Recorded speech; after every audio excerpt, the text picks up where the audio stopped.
Hi guys, so today we're going to be hacking my favorite cartoon, Rick and Morty, but in the TryHackMe platform. It's known as Pickle. Let's work together to hack it.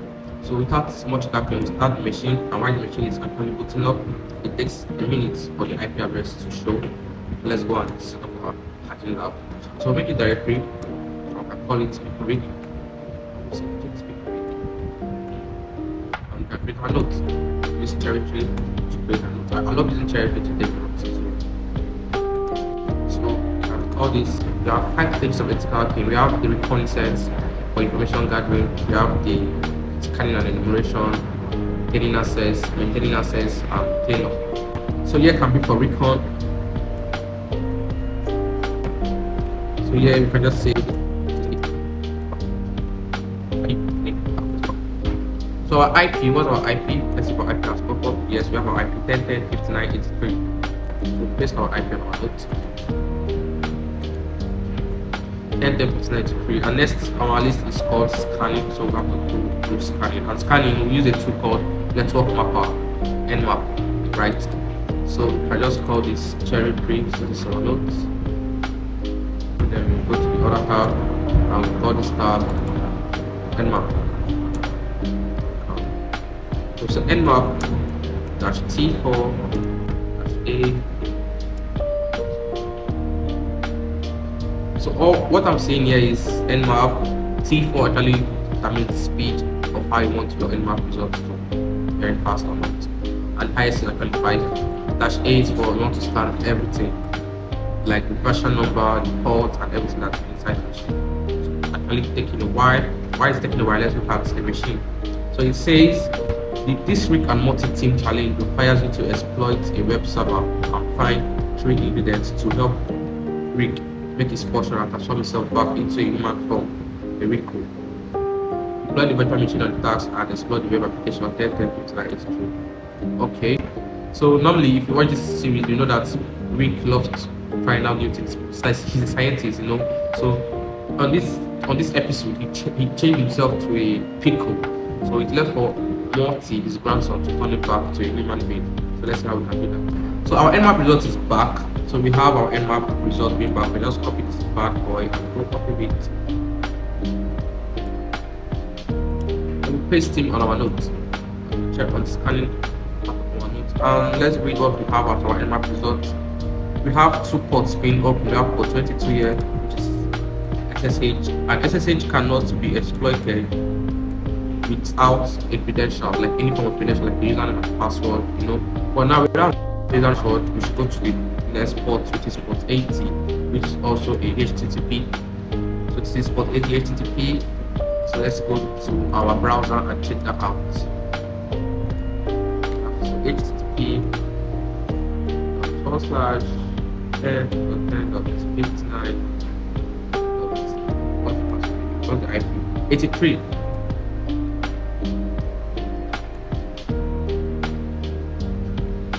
Pow. So this is our website. This is the web server running on this IP address. So if I have a website, what I'll do next is called directory brute forcing. So I'll actually dig in for more hidden directory that is not visible. So I can just go to this IP and copy this my IP address, and I'll go to my now and create a new tab, and I'll call this tab directories, you know, .dir. And let's use GoBuster. And type GoBuster is a tool used for forcing. GoBuster, I'm use the -u. That -u allows you to impute the URL you're trying to force. So now in our case the URL is, so this is the website we're actually trying to force. So the next on our list is the W switch or word list, and the word list we're going to use is our user share word lists. Type correctly the poster. Let's use our tab button to see this. Let's use small text, and then we include some extensions I want to find, like PHP extensions, TXT extensions. Lift it out. Throw in some JS, CSS, and I think it's good. So just can enter. So basically what this is actually doing is saying URL. This is the URL we're trying to enforce. This is the word list we are using, and these are the extensions we want to discover. And the time is just 10 seconds. So negative code is 404. We don't want that. So on starting double sign directory enumeration mode, you see we have our login. We have a login pick.php and the status 200. Status 200 means okay. Let's see that. Let's see that directory. Our browser. http go to /login.php. So we have a login page, and the login page says username and password. So it's left for us to do more enumerations now, right? It's left for us to do what? More enumerations to find for the username and password. We can try something like admin,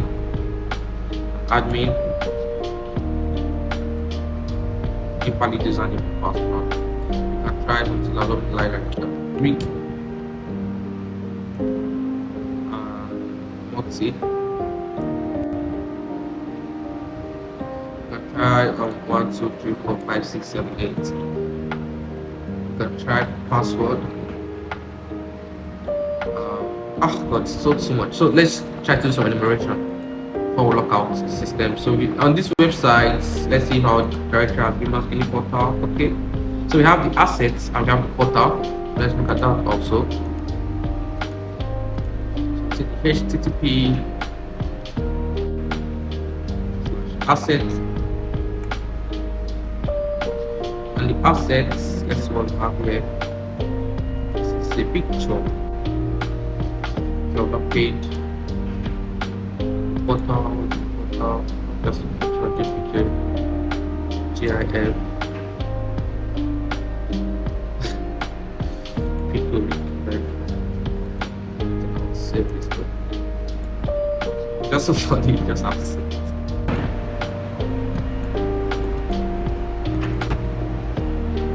Being saved, go back.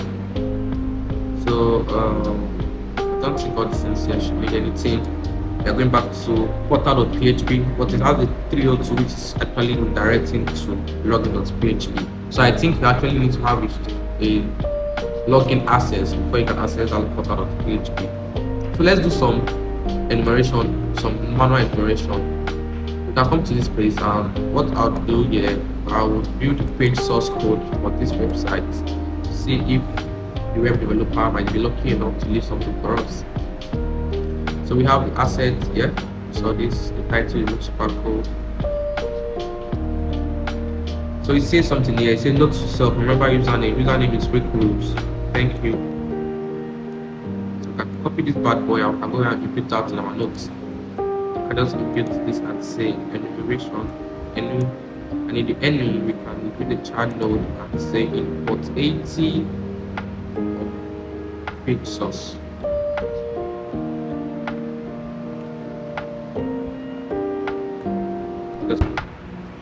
I can say hashtag potential username.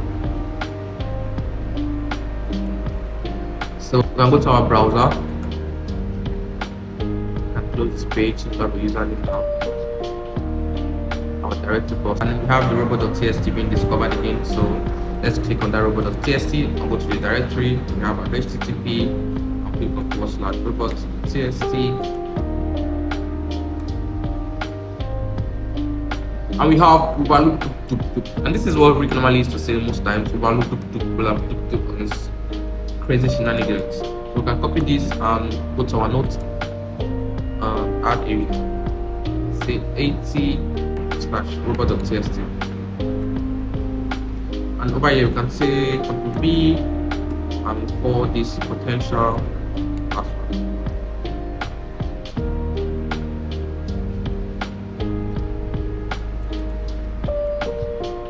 So let's go to try to log this in. So Ctrl B. Let's try to log this in this login portal, which is here.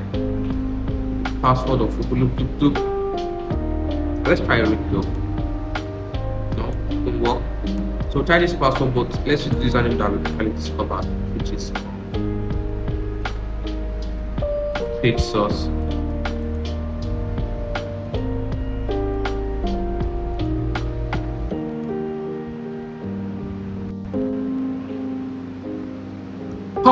We in, bro. I don't want to change password. So we in.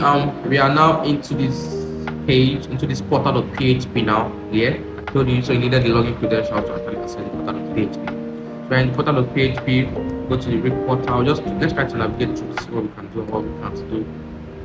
Only the real rig can view this page. Only the real rig can view all these pages. So who are we then? Who are we if we're not the real rig? Let's do our who am I? Let's see if we can do who am I? Ah, so we're actually a low level user. Okay, where are we? We're in var whtml. What next? Let's see what's inside here. ls. Okay, we have super secret indent, we have asset, we have clue, we have inline, we have index, login, portal, robot. So let's go to our TryHackMe to see what they actually want us to do though. Let's see what's the first ingredient. Let's see if we can see this first ingredient. This is super secret ingredient. So we can just copy this whole stuff. See, I'll try to cut it out.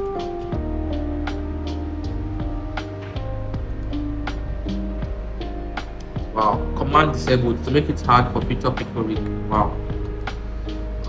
There's a clue.txt there. Let's try to see that. They're the same thing. So if cat command doesn't work, there's also an alternative called the less command. And less. But Mr. Missing here is actually our first ingredient. We'll copy this and paste it on our TryHackMe.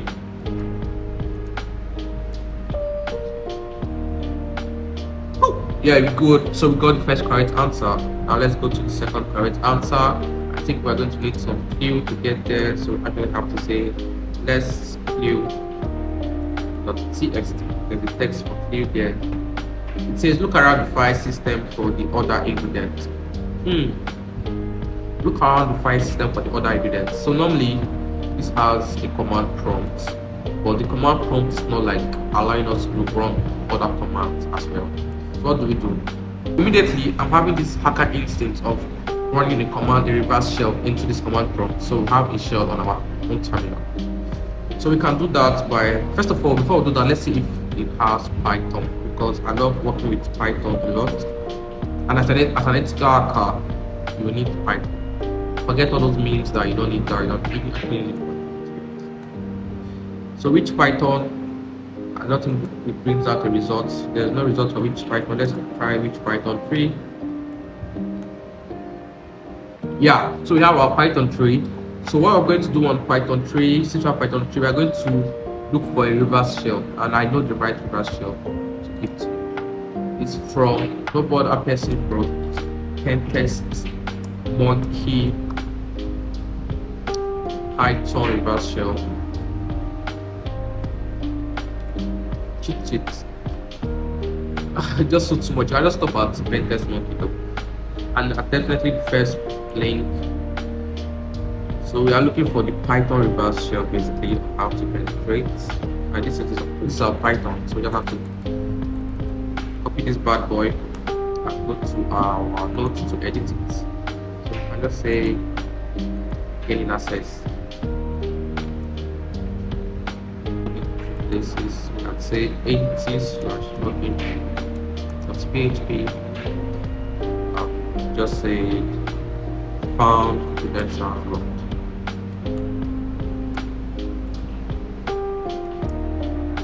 Yay! Oh, right side.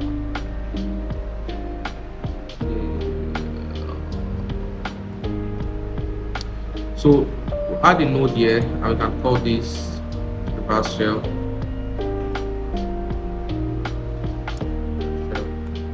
And just paste that bad boy there.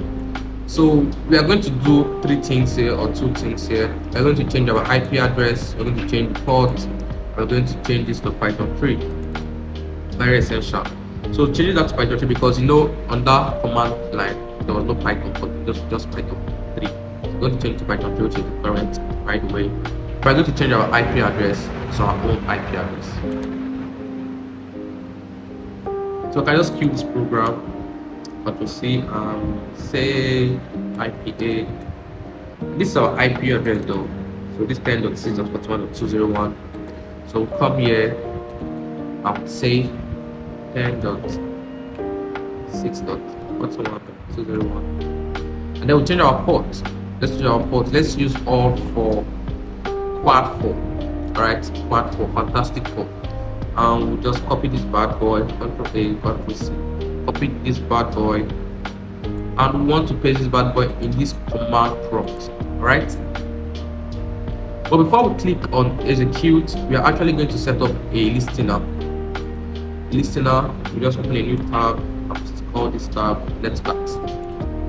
Now this netcat will listen for connections. Now I can say netcat dash L for listening, V for variables, and P for port. You remember in our command, in our Python free reverse shell, we use a port of 444 quad 4, right? So just that is the same port we're going to use here, quad 4. So now we're listening. We're listening for connections. So let's just minimize the screen to see the magic together. So this is the same screen. And before we click on execute, so let's see if it's actually going to publish shell here. Good. So we have a shell popped up. Pop. We pop the shell. So we can do our pwd again. We'll see we are still in the same directory. Do our so we can cut out that tree.txt now. So it says again, look around the file system. Okay, so what do we do? How do we look around the file system? Let's see if there are other users in the home directory. Go to cd/home. Do our pwd ls. Good. So there are two users here. We have the root user and the Ubuntu user. So let's go to cd root to see if there's anything. You see the root user ls. Okay, yeah, we have our second ingredient here. We just cut second.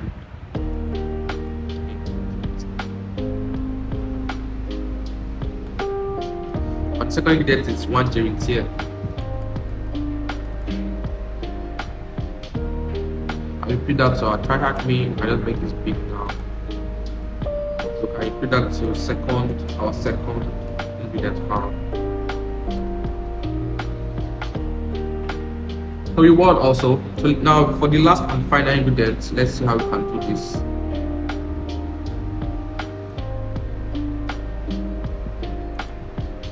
So yeah, this worked. That says it worked. What are we going to do next? Our last. So now we have this. What do we need to do? So remember, we are just the second ingredient here. We are in the home.pick directory, but we have a second user called Ubuntu.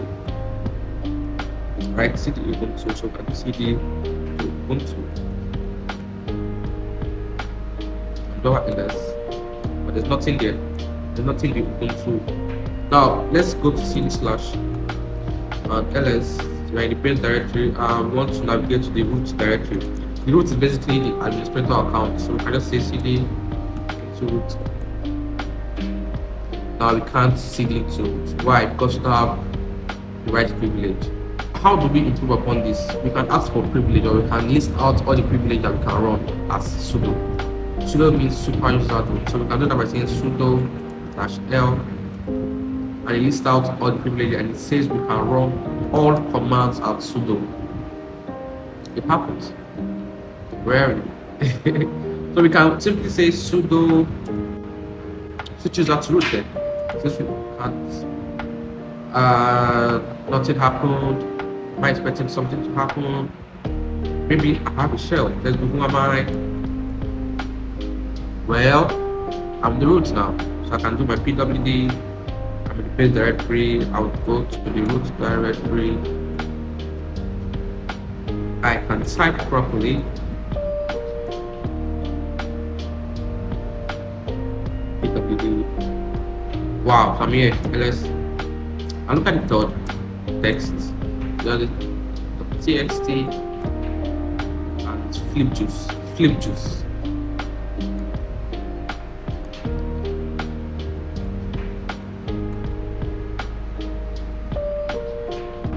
So thank you guys for hacking this room with me. It means so much to me. I'm gonna lie. Thank you. Please, if you haven't subscribed yet, subscribe, like, and share to your friends.